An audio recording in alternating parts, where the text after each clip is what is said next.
Welcome to Oh God, What Now? And apologies if this is a particularly long episode, but we're all too scared to venture back out into the dystopian wasteland that is Sadiq Khan's London. I'm Jacob Jarvis, and first we want to say a quick thank you to everyone who's joined our Patreon boost over the past few weeks.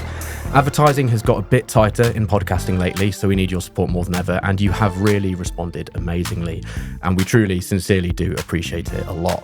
If you want to sign up to back us, or just step up your support maybe from the £2 to the £3 tier, search Oh God What Now Patreon or click for the link in the show notes. You can even do it whilst you're listening to this very episode. On today's show, doing the same thing over and over again is said to be the definition of insanity. So the Tories have decided to simply go completely insane as a new thing to do. After the party released the weirdest video on the internet, well, maybe not quite, but you get my point, we ask what is driving them so far to the brink. Plus, Jeremy Hunt, whose net worth is reportedly upwards of £15 million, has said £100,000 isn't that big a salary. How deluded is he, and has he basically admitted the Tories are screwing the middle classes over just as much as they are the working classes? And in the extra bit for supporters, what could Labour's new ring walk music be? It's time to replace Things Can Only Get Better, and we have some suggestions. Now, let's meet the panel. First up, it's the host of Jam Tomorrow and author of The Future of Trust. It's Ros Taylor. Hi, Ros. Hello. So the BBC is looking to reform the licence fee, we learned this week, and part of that might mean them hoovering up a bit more money from the podcast industry, which doesn't make us particularly happy. What did you make of the announcement from Tim Davie, and what stood out to you? Yeah, you're right about the podcasts. I must admit, I was a bit disappointed by the BBC's latest announcement of its new season of podcasts. I mean, there are things like Off the Telly, which is a new pod with two people chatting about what's on TV, which is nice. But I don't feel is actually core content that the BBC really has to be doing. And there's not a lot of risk-taking, and there's a lot of celebs. And, well, I'm biased, okay, listeners, you know I'm biased. But hey, having said that, there was some good stuff in this. They're going to double down on BBC Bite Size, which is a fantastic revision tool when you have kids who are trying to pass exams, and BBC Verify, which is also really, really good service. He is basically pressing Tim Davie for the World Service to be paid for through general taxation, because he thinks that the Foreign Office ought to fund it and the taxpayers shouldn't be funding it through the licence fee. I tend to agree with that because it's part of the UK's soft power, essentially. But there's also inevitably going to be some kind of renegotiation of the licence fee and what the BBC exactly should and shouldn't be doing. And there's this endless dilemma about how to reach a younger audience that the BBC really needs to reach, or it's going to become irrelevant, without stifling competition and, you know, independent companies that are trying to do stuff in the same sphere. So it is a tough one, but it's time for a really good discussion, I think, about what the BBC does and what it ought to be doing and what it does well and what it doesn't do so well. And I would suggest Off the Telly is perhaps not key to its content. Hopefully they can do some politics podcasts where it's two older blokes talking about politics and fill a void which, you know, the commercial sector simply isn't managing to do. Yeah, there is actually there's the BBC Today podcast with Nick Robinson and Amal Rajan, which I think you'll find fits that bill fairly well. What can't Amal Rajan do, I ask? Next up, we liked him so much last time, we've loaned him back from our sister podcast Papercuts. It's Jonn Elledge. Jonn, hello. Hello, thank you for rescuing me. You wouldn't believe what they made me talk about today.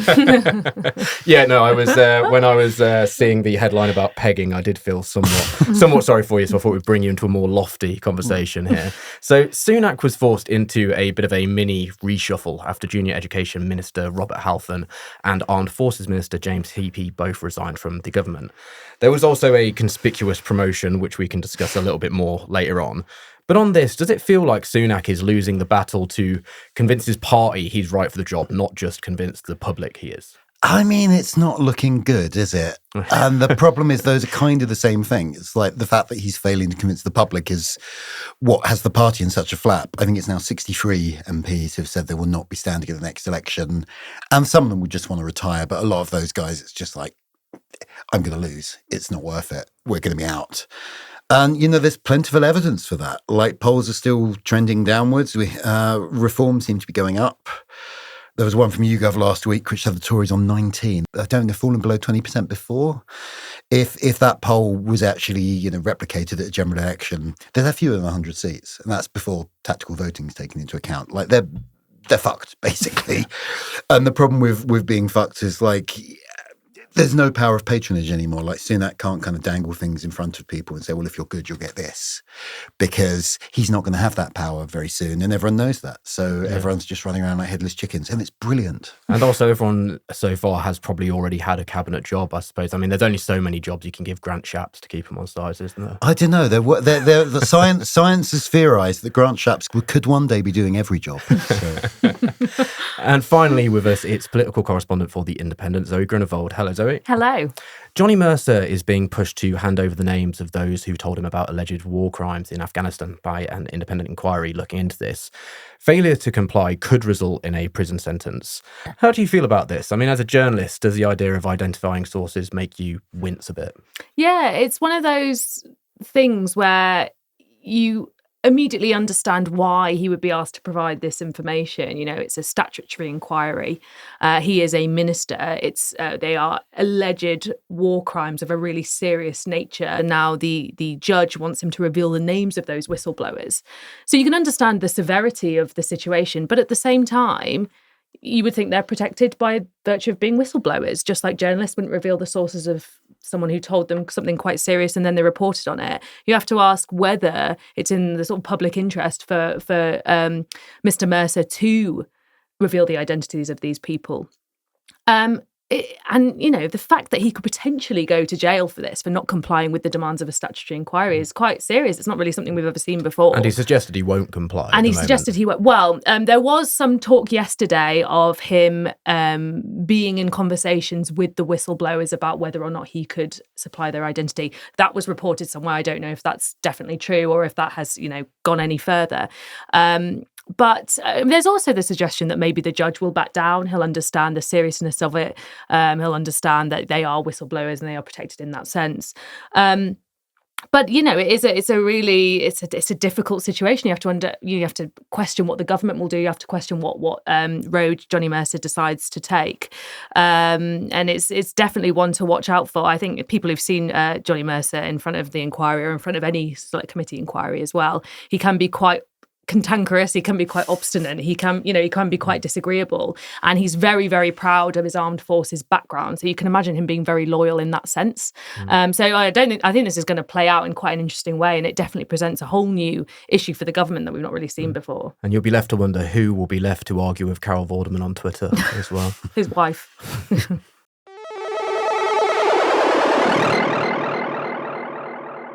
For reasons known only to themselves, the Tories decided to release some of the most unhinged political campaign videos of all time this week. These suggest life under Labour will be a dystopian future, which doesn't sound all that much different to life under the Conservatives. Perhaps someone at CCHQ is trying out the free-word slogan, Devils You Know, with focus groups as we speak. The first video in question talked about life under Labour Mayor Master Sadiq Khan and portrayed London as a 28 Days Later-esque hellscape, which came as quite the surprise to me when I watched it on my morning commute. They then turned their sights on Birmingham, which didn't look like an apocalyptic wasteland the last time I visited. So, what is pushing the Tories so far to the brink, and can they really keep this up for very long? John, I see you made it through London safely to get here, which is a big relief to all of us. Been fighting with bare hands. Yeah. When I saw the video, I was shocked it wasn't a parody, to be honest. What did you think? I mean, have you seen Batman Begins? Yes. It very much reminded me of that kind of series of it. It's The Dark Knight, isn't it? Actually, what it really reminded me of is about 40 years ago, Telly Savalas, bear with me on this, who played Kojak, did a series of short films about cities around the UK as promotional things. Okay. And it's just these absolutely baffling things with, like, you know, the voice of Kojak talking about the Birmingham Inner Ring Road and stuff. It's kind of become a cult thing. It feels like someone in CCHQ has seen those and decided to do the kind of, you know, the Evil Mirror Universe version. Yeah. I mean, I suspect what is going on is, like, they've given up on winning any votes in cities. They know the people they are losing are the ones who are now fleeing to reform. Like, they're not going to get the votes who's gone to Labour back. They might get some of the sort of mad people back. And they are the kind of people who are really worried about Sadiq Khan and knife crime. And, you know, they're slightly, you know, they're frightened pensioners, basically, aren't they? So are they trying simply here to widen some sort of geographical political divide? I mean, it is a continuation of a strategy that's been going on since at least 2016, like possibly earlier. But, like, it is sort of interesting how, like, the Tories have tried to run this country while attacking its capital, where they all live. Yeah. It feels strange to not be able to present London as something maybe quite a good place in certain ways. Are they just using London as a tool then because they also don't think they can win the mayoral race? Susan Hall, I'm sure, is a fantastic candidate, but she looks like she's fighting an uphill battle. Susan Hall is like nearly 30 points behind, according to the last poll. Labour are apparently more worried than you would expect, given that polling, but it is not looking great for her. So I suspect what this is actually about is shoring up the vote elsewhere in the country. Although one of the weird things is like the mayor of the West Midlands, who is responsible for Birmingham, is a Tory, Andy Street. He's a moderate Tory, but he is nonetheless a Tory. Now, the anti-Birmingham video is attacking Labour's management of Birmingham City Council, which sits under that combined authority. But nonetheless, that feels like quite a confused message. Yeah, it feels strange also to be having a go at London, but then also any other city that they just feel like at the same time doesn't really quite work. Yeah, I do wonder if these are the first in the series, and like by the end of next week we'll be looking at Plymouth or like Oxford, or it could run and run. Yeah, I'm waiting to hear what exactly is wrong with Manchester. That's going to be Andy next. Burnham, What Andy Burnham has done to Yeah. Manchester. Yeah, And he's woke, I'm sure, as well. We'll add him to the list. So, Ross, the tone of the videos were almost comical, but did you find the language used to be quite sinister in some ways? I mean, the suggestion that Khan seized power and he was described as the Labour mayor master, which just feels a bit almost like a sort of conspiracy theory style language to me. It's bloody insane, the language. And the Birmingham video is even worse than the first one. This is the strange thing, that they do a really bad video, they get mocked for it, and the following day they put out another one that is even more ridiculous. The Birmingham one contains the words, "The scales of justice are balanced by a force beyond mortal comprehension." It doesn't even mean anything Should we at all. That's should we the just strange unpick thing. that? Yeah, because you actually want the scales of justice to be balanced, right? I mean, I thought that was the whole idea of Lady Liberty balancing the scales of justice. But they're balanced by a force beyond mortal comprehension. What? The Labour Party? What? It's just, the whole thing is insane. It's like it's been written by AI. And it's very, very odd. But I think Politico suggested, was reporting something that an anonymous, obviously Tory MP had said today, that they thought the ad was aimed at Stevenage, which, for those who don't know, is a commuter town outside London, rather than Streatham, which, for those who don't know, is part of South London.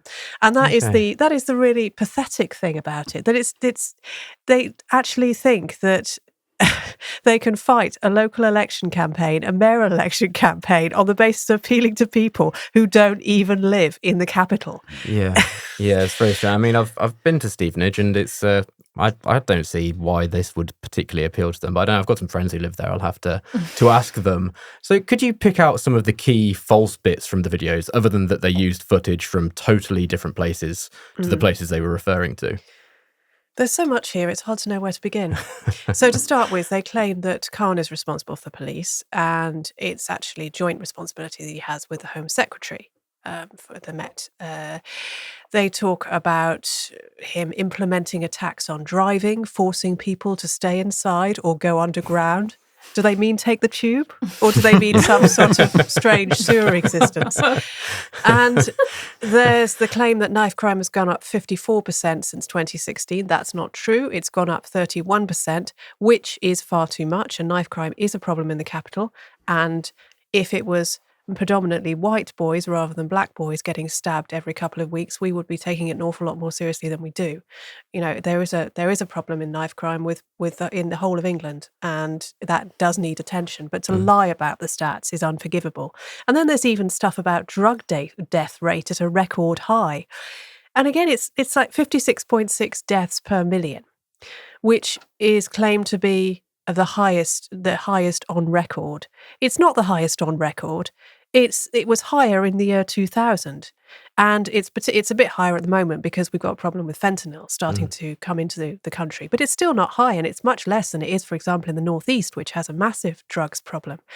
The whole thing is just riddled with lies, frankly. I noticed with that as well, they used a sort of screenshot of an article about Sadiq Khan saying he wanted to potentially legalise cannabis. And I'm not saying there aren't problems around cannabis and drug-induced psychosis and all that sort of thing, but I don't imagine it's linked to particularly many drug deaths. So it kind of didn't make very much sense in any way there, really. No.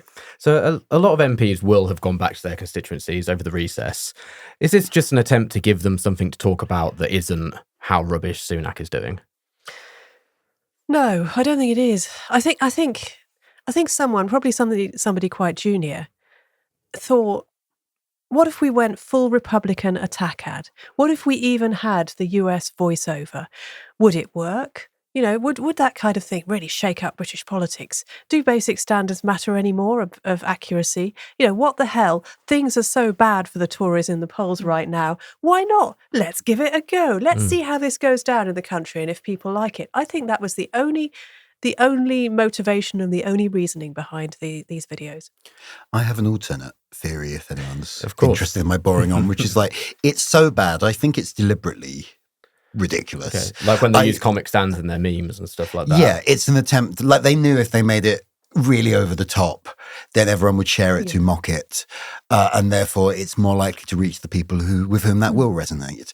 I don't think it being ridiculous is a side effect. I don't think they're looking at this thinking, oh, this is a really smart video we've done. I think they're looking at this thinking people are going to share this for us. And I think as well, if you're sharing it round, even if you think the tone is ridiculous, the things like the highest drug death rate or the knife crime stuff might stick with you. You might take that bit away and believe that, even if you think the rest of it is ridiculous. So it's kind of like drip feeding facts into people's brains so that when they do go to the ballot boxes, they'll think, maybe Susan Hall, who herself has been a victim of crime, having misplaced her Oyster card on the tube, would be the right person to represent me. Yeah. And a victim of crime for that front page Evening Standard photo, remember as well, that counted the crime against her, I'm sure. You've also, when you're talking about London and you're having any absolute stats as opposed to, per million, but when you're talking about, say, the number of knife crimes, you've got to bear in mind the population of London has increased quite fast, and it's 1 million more than it was a decade ago. That's inevitably going to affect the stats, but of course they never mention that. So we're on to the mini reshuffle quickly.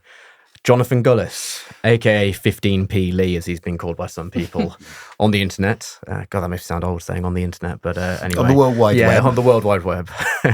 Now, I could see Lee Anderson was a bad idea myself at the time, to be honest, and I don't think I'm really some sort of political savant of any kind. And now they've gone for his discount version in his old role. What are they thinking? I think they're trying to fill the gap with somebody who they think is like Lee Anderson. He's Stoke-on-Trent MP, so he fits that kind of, red wall type constituency. He's part of the 2019 intake. He's, got some of Lee Anderson's fighting spirit. I would say not to the same extent, but he definitely can be quite punchy. And of course, he rails against woke.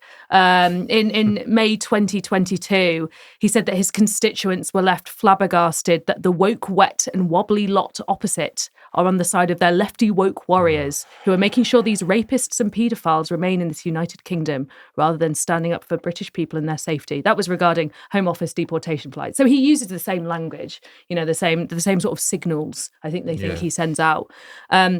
I saw a really funny anecdote going around on Twitter earlier.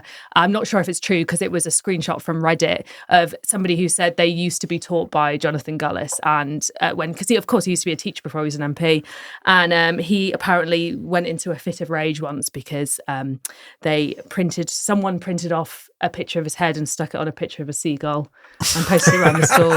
And I just thought that was great. And I could totally, I'm not saying it's true, but I could totally see him responding like that. Yeah, he does get very angry about things. And I saw he tweeted, "Go woke, go broke" about Birmingham today. So we need to kind of add that to the list of things which are woke alongside any colour that isn't red, white or blue. The rest of the reshuffle, I mean, it seems a bit barrel scrapey to me, to be honest. But is there anyone interesting or anyone I should think, hey, they're talented? No. Well, I don't want to be too harsh. I mean, Kevin Holland. Be too harsh, please. Kevin Holland-Rake has been in the news quite a lot recently because he's obviously been sort of standing in for a lot of the Post Office Horizon stuff. So I guess they found him to be quite an impressive communicator. He's now Minister of State in the Department for Business. Nuz Ghani is an interesting one. So she's now Minister for Europe. She's been sanctioned by both Russia and China.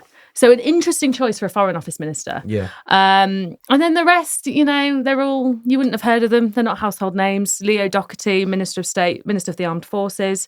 Luke Hall, Alan Mack. I mean, none of them, as you say, are people that anyone would know. These are fairly junior ministerial positions. But it does kind of suggest to you that we really are, we've got over 60 Conservative MPs now saying they're going to stand down before the next election. It really is giving, the the bottom of the pile, I think. Last picked in PE. Yeah, exactly. Yeah. I mean, Jonathan Gullis was the sort of headline, I would say. And that's only because he is 15 Peely. Yeah, and I mean, that does also feel like a sort of rat that just can't find the cheese and wants to keep electrocuting itself. So, John, is it the sense of just total rejection that's making the Tories get a bit weird? The polls are completely diabolical. There's no election in sight, and it doesn't really look like anything is going to turn it around. Are they in quite a weird place psychologically, which is going to make them act strange? I mean, they must be. I mean, just like knowing everyone hates you is going to do weird things to you, isn't it? But I think it's a couple of different things. I think, firstly, there is no policy. There is going to be no policy. We are just in one long election campaign, so there's a vacuum, like no one is governing the country. Another is it's very difficult for them to kind of make the case for their record because, you know, things are visibly falling to bits. And the third is just this sense of desperation. Like, as Ros was saying, like things are so bad for them. I can see like why they're thinking, well, we really might as well try just throwing shit at the wall to see what sticks, basically. Yeah, they feel like someone that's really upset about being dumped and just kind of won't leave the person alone, sort of desperately clawing back to them. Yeah, leaving like, 3-minute voice notes of sobbing at 4 a.m. I'm really sorry about that. I didn't mean it. Someone opening WhatsApp and it's just the whole screen. They have to scroll through the message. So there's a piece in Conservative Home which asks the question, which I found quite enjoyable to read, really. The what if the polls are right? Which, I mean, even if they're a little bit not right, it's still pretty bad for them. Are they having a bit of whilst going into this sort of realm of non-reality, they're also having a bit of a reckoning with reality. So polling guru John Curtis has said it's 99% certain that Labour will win, which I think we all thought, but it gives it a bit more gravitas, doesn't it? I mean, the idea of the sort of wipeout, the like not just a bad result, but a really bad one for the Tories has been kind of creeping up the agenda. It was kind of like a fringe thing that was discussed on bits of the internet, and then it started popping up on Substack, and then sort of left-wing writers, hello, we're doing it, and now finally it's kind of made it to the actual sort of Tory blogosphere. So the next thing is look out for a column in the Telegraph or something, I guess. But yeah, no, it does kind of feel like gradually reality is dawning that they would have to recover by, I think it's about 12% in the polls for it to be as bad as 1997, and they may well do that. Like the polls may move. It wouldn't be that weird if there's a bit of kind of closure between the two parties as we get closer to the election. That does tend to happen. But to be 12 points off a generational defeat like 1997 is like, this is really quite bad. Ross, is there a bit of kind of, I don't know, justice is maybe the wrong word, but here that the Tories have sort of dug themselves into this spot by using the tools of degrading the way we speak about politics so much. But then I suppose like any sort of tool, if you use it too often, it becomes less and less effective. So now, even resorting to videos which really draw on people's base fears won't help them, will it? No, I don't think it will. But they are basically torn at the moment. They are squeezed from two directions, from both voters who are leaving for Labour and voters who are leaving for Reform. And the switch to Labour happened already. Labour support is pretty much consistent in the polls now. What's actually ticking up and further eroding the Tory support is Reform. So they are looking at that and thinking, right, further right is obviously the place to be because we're losing more votes there. And so that's why they're putting out videos like this. But of course, the key problem is that they're incapable of running the country properly. And everyone can see that.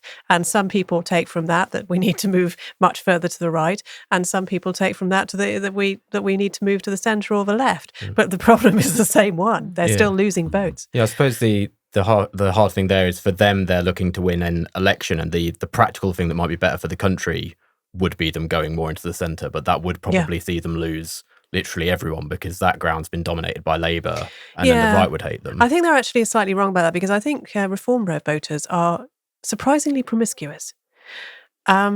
And they're often not, instinctively pretty right-wing at all. Quite a lot of them are keen on quite an interventionist state, on certainly for the people they like in that state, not for the people who they don't. But nonetheless, they expect certain standards from public services, for example.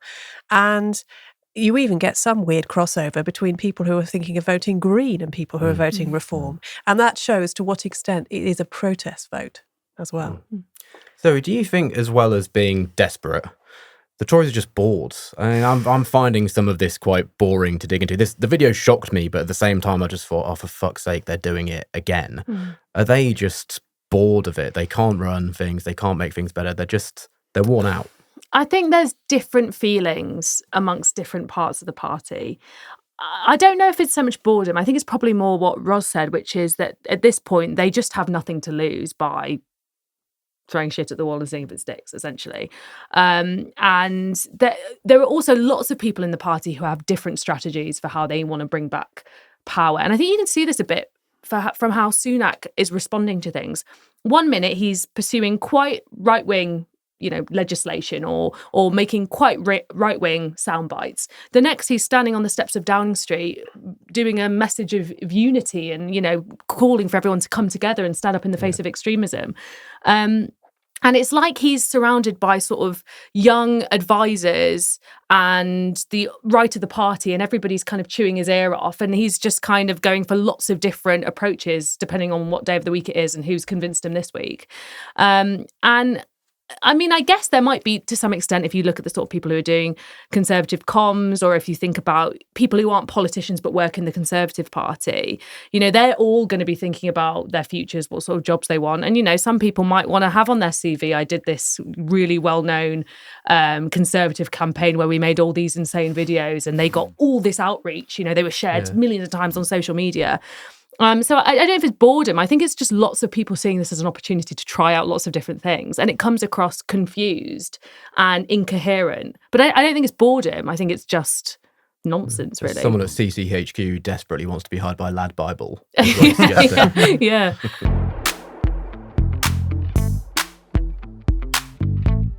Now, let's have a question from one of our Patreon backers in But Your Emails. If you support us on Patreon, you too can submit a question for the panel. So make it a good one.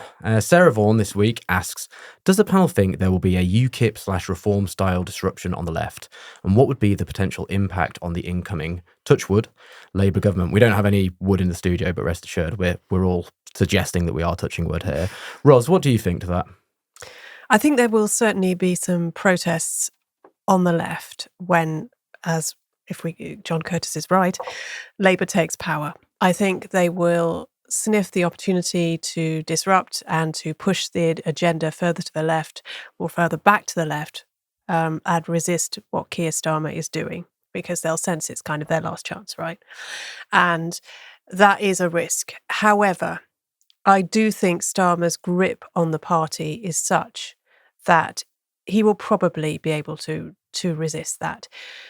We've seen, I suppose, a similar thing recently has been the dissent over Gaza in the Labour ranks. And that has been problematic, and it's been difficult for many in the Labour Party. And we saw some fallout in terms of George Galloway's victory. But I don't think ultimately it will really affect the election result. So there will be flashes. The thing is, and the media will very much seize on these divisions, because the Tories will be absolutely nothing probably and nowhere, and no one will be interested anymore in who's plotting against who, although there will be a certain amount of excitement for a while about who's going to be the next leader of the Tory party. Are they going to go right? Are they going to go statist? Are they going to go Orban? Are they going to go blah, blah, blah? So there will be that excitement, but most of the media's attention will be on Labour and its internal divisions, so they will very much play it up. But given the likely profile of most of the new intake of Labour MPs and the fact that most of them, not all, as we saw with the case of anti-Semitism in Rochdale, but most of them have been very highly vetted, I don't think that they will want to rock the boat that much. John, what do you think? I think there's probably sort of a sweet spot for a Labour majority.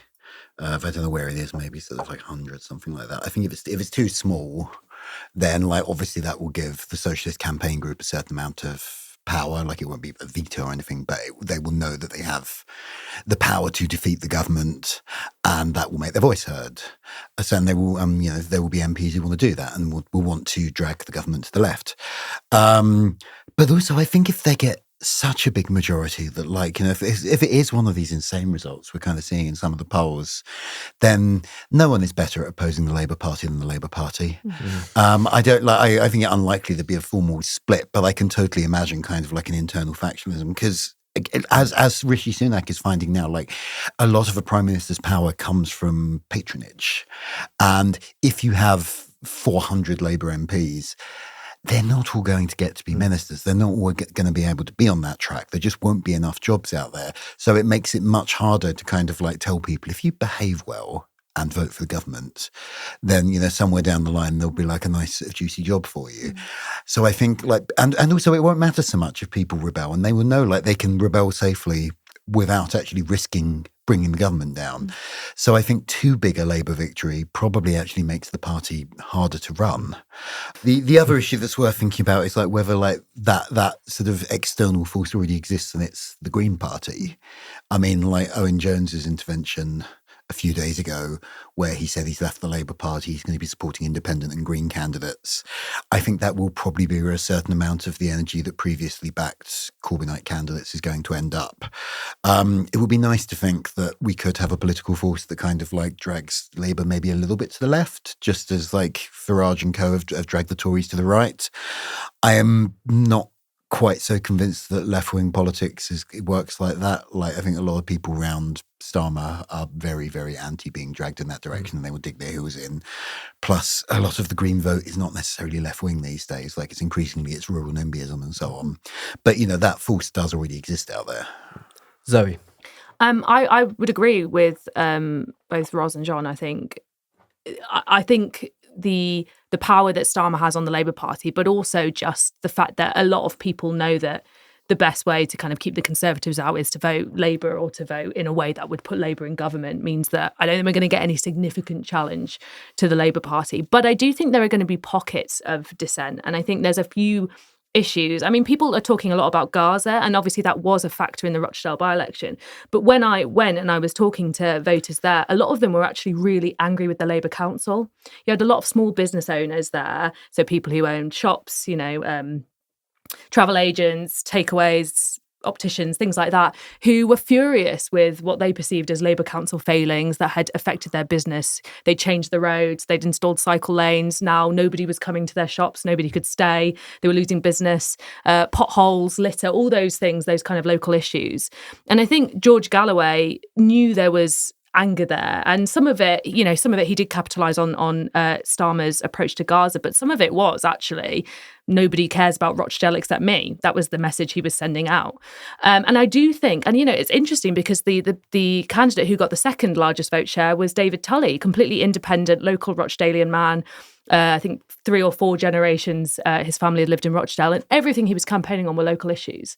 And I do think there is this disenchantment with Westminster politics, this fury at MPs in Westminster and how people perceive that they look at certain areas. And I think more and more we might see people turning to independent candidates, local candidates who they think represent their interests. And when you look at the sort of issues that are happening in local councils at the minute, lack of funding, lots of people are furious with the state of their services, with their roads, things like that. I think you might see a shift towards more people voting for independent candidates who are local to that area. But I don't think that's going to be significant enough to make a massive dent in Labour's vote share. But I do think it's an interesting trend we might see more of.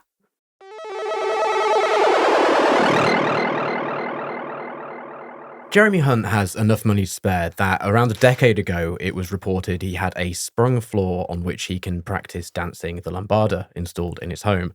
I honestly wish that was a total joke, but it's not.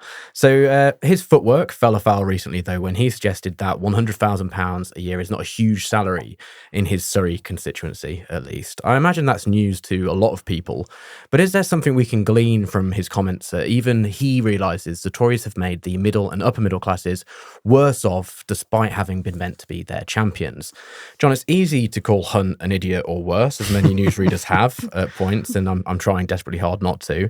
But has he actually revealed here something quite honest about how badly the Tories have just screwed people over financially? The idea of them saying £100,000 wasn't a huge salary would have seemed completely laughable when they came into power in 2010. And obviously there'd be natural inflation generally, but still, it's not that long ago. No, I have to say, I think Jeremy Hunt's comments this week have surprised me because it's 20 years ago now, but I did work for his company, Hot Courses. No, I did, as did half the British media, including another Podmasters person, Luke Turner, we worked at adjacent desks. But like there, like £100,000 was definitely considered a huge amount of money. £20,000 would have been considered an enormous amount of money. There was an army of staff living on 15k or less. And, this was 20 years ago. But even so, that was not very much money. So I think Hunt of 2003 might have been surprised by the views of Hunt of 2024. I mean, a lot of it's housing, isn't it? I don't want to kind of preempt, but like so much of this is like the exact comment from Hunt was, £100,000 is not necessarily that much if you have a mortgage in this area. And looking at house prices in Godalming, which is the largest town in his constituency of Southwest Surrey, you are looking at £500,000 for a fairly bog standard 3-bed house. And that's just you're not going to be able to buy that on an average salary. No. You either need a huge lump of family money or an incredibly high salary, or preferably both. So, this is the economy the Tories have presided over. I think the question Hunt should probably be worrying about is, why is it so bad that like £100,000 is not enough anymore to get you a fairly reasonable family life in somewhere like Surrey? And what could his Chancellor maybe do about that? Ross, this tie into the first section where we were talking about just the Tories are having to make themselves increasingly detached from reality. And so when they try and talk about tangible things like this, there's such a massive disconnect. Well, as Jonn was saying, I think this is a reality for some people living in Surrey, particularly, someone who's working in London and might well be pulling in £100,000 a year, commuting in, and they've got a huge mortgage. And they've also got huge childcare expenses. You can easily drop £2,000 a month on childcare, even more. That's £24,000 a year. You're earning £100,000. You're paying 40% tax on anything over £50,000. You're paying a large sum into your mortgage. It's actually not surprising that the money does go when you've got those kind of expenses. And of course, only 4% of Britain's of working people in Britain do earn more than 100k. So yes, he is absolutely out of touch on that level. But I can completely see where he's coming from in the context of his constituency and the amount that people are having to pay just in order to carry on working. Because that's what you do when you have small kids. You work in order to carry on working. That's your existence. I mean, you could, on the other hand, 105k is the sum that Hunt has forked over to his local constituency association in the last 5 years. So in that case, maybe it isn't a lot, or maybe it is. So is this a bit of a weird thing that I suppose for Hunt have been in that position of being Chancellor and speaking very much to the nation in that role, but then, as you say, this was meant to be him speaking to the people of Surrey, and he's having to sort of think that way around, he obviously doesn't want to lose his seat either, I imagine. Yeah, it's a dog whistle. It's saying to people who are earning 100k in his constituency, I understand how hard it is for you right now. Now, as Jonn was saying, there are reasons why it's so hard for them right now. There was a survey recently of people earning over 100k, and a quarter of them said they had no money left at the end of the month. But, to someone who's on 20k, that's going to be slightly risible. Yeah. There's focus on salaries here, but what about pensions? There's a lot of talk around the triple lock going on at the moment. What implications are we going to see if there are changes around that? It's going to be more of a live issue because the triple lock is frankly unsustainable. And this is why this week there was a plan, there were rumours that they might raise the retirement age for people between 47 and 48 earlier than they thought, to 68 rather than 67, which is obviously bad news for those people. I think I might just escape this fate by about 3 months, but it's not going to be welcome news. And it's not the triple lock. It's popular, hugely popular among pensioners, but it simply isn't sustainable in a world where you've got child poverty at the levels you have at the moment. You've got a situation where I think it's 1 in 4 kids in Britain now is living in absolute poverty. And of course, the great success of the last 15, 20 years has been to ensure that relatively few pensioners are now in poverty. And that's really good. But there are quite a few pensioners now who are very definitely not in poverty. And we still haven't addressed the issues of elderly people's social care. Repeatedly, various governments have tried to put forward ideas for encouraging people to pay more towards their social care or to think about it, and they've all been waved away because that's too horrible to think about and we can't confront it and it's too expensive. We need to talk about how to encourage people to stop living in properties that are too big for them, but which keep increasing in value, so they don't want to leave them. And, they feel a sense of security because they're sitting on this property nest egg. We need to talk about how to build better places for people to spend the last decade or two of their lives. Because at the moment, we have a situation where social care at home is often completely inadequate unless it's extremely expensive. And then people have to go into a care home, which is also extremely expensive. And there are so many things to discuss. I think pensions are only the least of it when it comes to caring for elderly people in this country. Zoe, as our token young person on the panel today, do you feel that salaries which once sounded good, I mean, I'm sure £100,000 still sounds pretty good. Sounds really good, yeah. But do they seem less and less livable? Like, I can't imagine, I moved to London 5 years ago on an entry-level wage. And to be honest, now I'm not sure if I would make that move. I'd have stayed up in Leicester where my living costs were far, far less than they are and would be down here. It was a jump then, but now it would be just a monumental jump. When I moved to London in 2019, I was also on a graduate level salary in the civil service, so it was all right, but it wasn't, it wasn't really high or anything. And I was paying about £700 a month rent. It was just about a third of my salary, and it was, you had to be careful, but it was kind of the fun of it. Like, everybody you were with didn't have that much money, so you found the cheap spots and you moaned about it, but you kind of hoped you were on a path to earning more, and that just seems to have evaporated. I mean, I didn't get a substantial pay rise for years, and even if I had, the pace of rents has just completely outstripped how it used to be if you were a graduate and you would expect your wage to go up. Now, the average room rent in London is over £1,000 a month. If you are moving to London on £26,000, that is just going to be an extraordinary proportion of your living costs. And then, of course, everything else in London is extremely expensive as well. But I think there's something that we don't talk about here, which is really important. And I've seen it amongst my peers and I've felt it as well, which is that this insecurity around money locks people into decisions a lot earlier in their life than I think they would have done a decade ago even. So people are now being locked into jobs because they're too afraid, they're too financially insecure to start again. So people are following career paths, feeling like, I can't go back to square one. I chose this career path when I was 18, I'm on it now, I've made a bit of progress. Going back to the start, I would have to move out of my flat, I wouldn't be able to afford it. People are also committing to moving in with partners way earlier than they would have done for the financial security of splitting half a rent.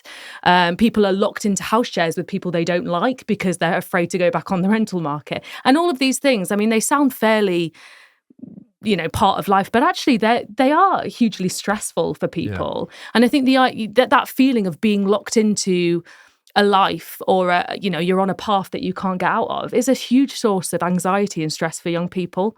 That feeling that you can't just go to London and try a job, and if it doesn't work out, you can get a new job and you can start again. I don't think people feel like they can do that anymore. No. And that's really worrying. It makes you think, what do people don't have the freedom they used to have to explore.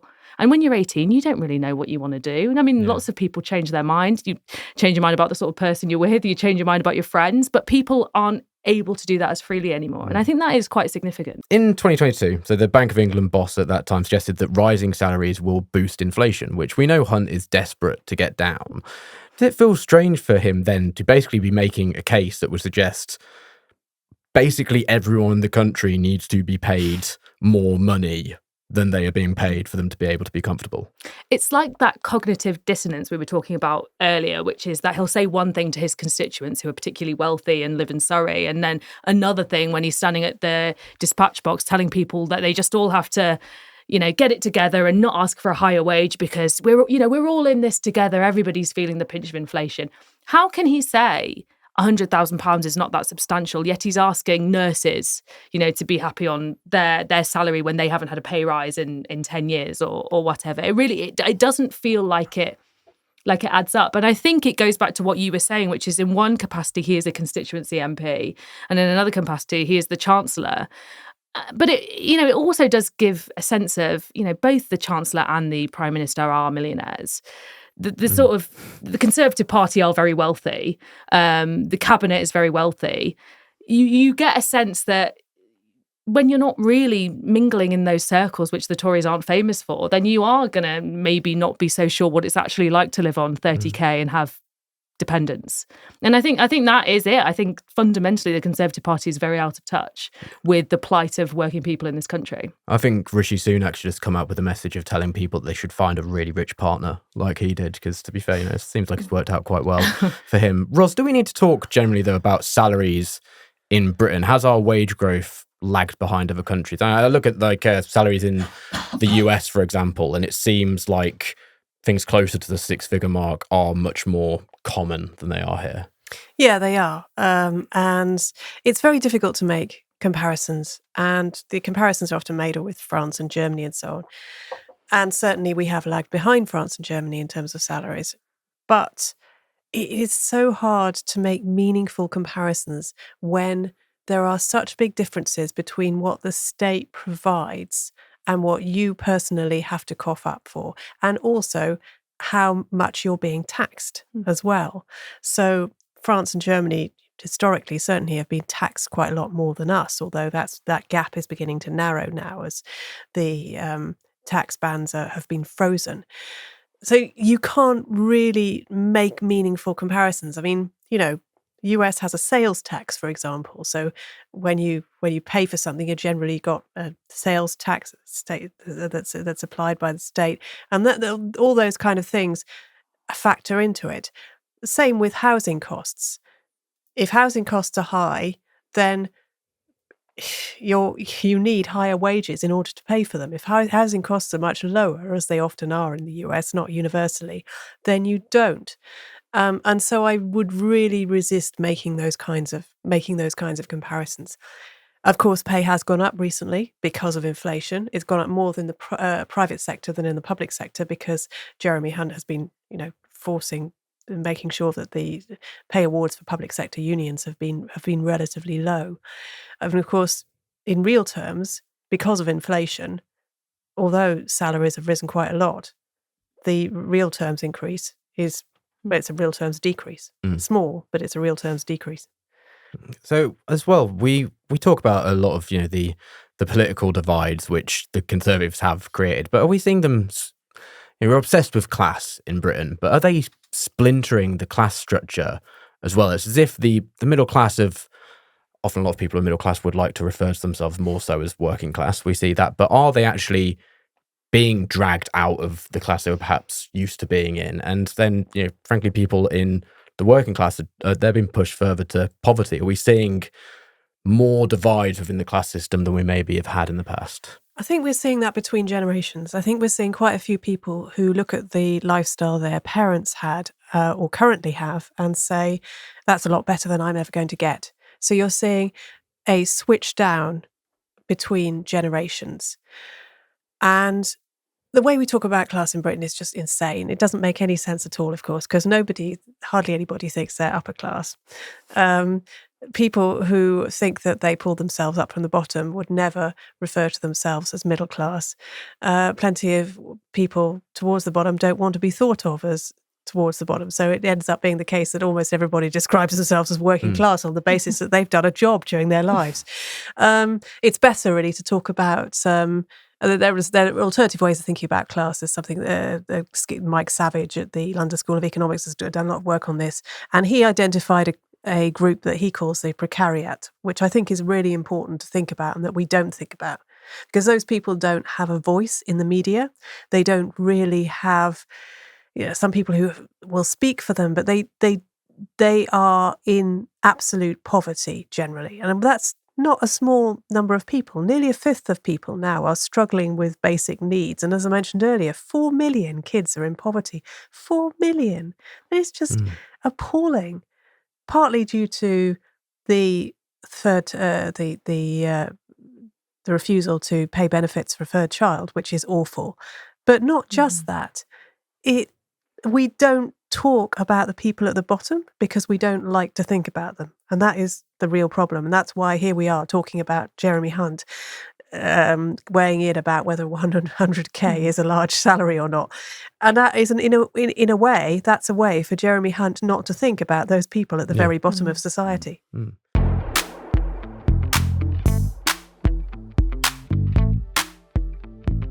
We've reached the end of the show, so what are the stories that have gone under the radar this week? Ros, what's yours?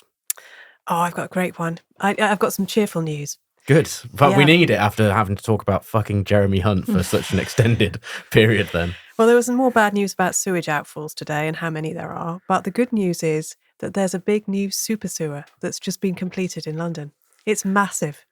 It's 16 miles long. It's 7.2 metres wide. It diverts 34 of the most polluting sewage outfalls away from the Thames, where they would previously have been discharged into, and basically towards a big sewage plant in East London at Beckton, where they can be processed. Now, of course, what that really means is that there's an awfully large amount of shit sitting in a tunnel for a long time after heavy rainfall, which perhaps isn't ideal, but nonetheless, it's better than the current situation, and all this is being paid for naturally through our bills on Thames Water. But these are things that are going to have to be built more and more across the country if we are going to be able to stop pumping sewage into watercourses everywhere. It's called the Thames Tideway. Nice. All hail the super sewer, I say. John. I really enjoyed the story, the president of Botswana threatening to release thousands of elephants into Hyde Park. Yes. To see how we bloody well like it. to stop a British wildlife activist from being upset about Botswanans killing innocent elephants because they're trampling their crops. I like elephants. I think elephants are great, but nonetheless, I thought this was an excellent piece of politicking from the president of Botswana. Yeah, I'm sure it wouldn't be long until the Sun said they weren't respectful enough of the Diana Memorial or something. They come over here, they trample our parkland. Zoe. Mine is a cheery story as well. Just a lovely story, actually. So a woman burst into an animal rescue centre earlier in the week with a baby hedgehog that she'd scooped up to safety at the side of the road. She was concerned it hadn't moved or pooped all night. And then the vet told her, it's not a hedgehog, it's a hat bobble. It's the fluffy part of the top of a hat. And it was just a great quote from the vet in the story. They said, it was pretty obvious to us, but I can see how she was mistaken. I went back out and explained, I'm sorry, it's just a bobble. She said, you're joking. Oh my goodness, how did I do that? She was so concentrated on doing the right thing. She was concerned it hadn't moved or even pooed. That would be spooky if it had. Yeah. I just thought it was a lovely story. I'd be so gutted if I was her because I'd have just been hoping that they would have recuperated the hedgehog and I could have it as a pet, which I think would be such a good pet. I would also be mortified because every single newspaper has picked this story up and it's not really under the radar. It's just a fantastic story of someone trying to do the right thing and being the butt of the joke for a good few days.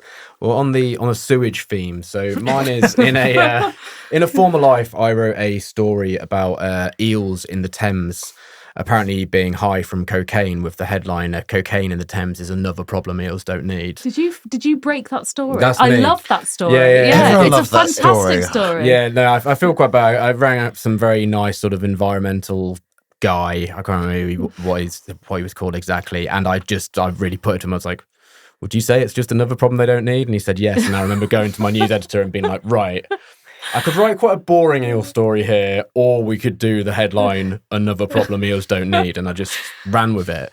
Fish are apparently full of contraceptive pill, antidepressants, and cocaine after sewage spills.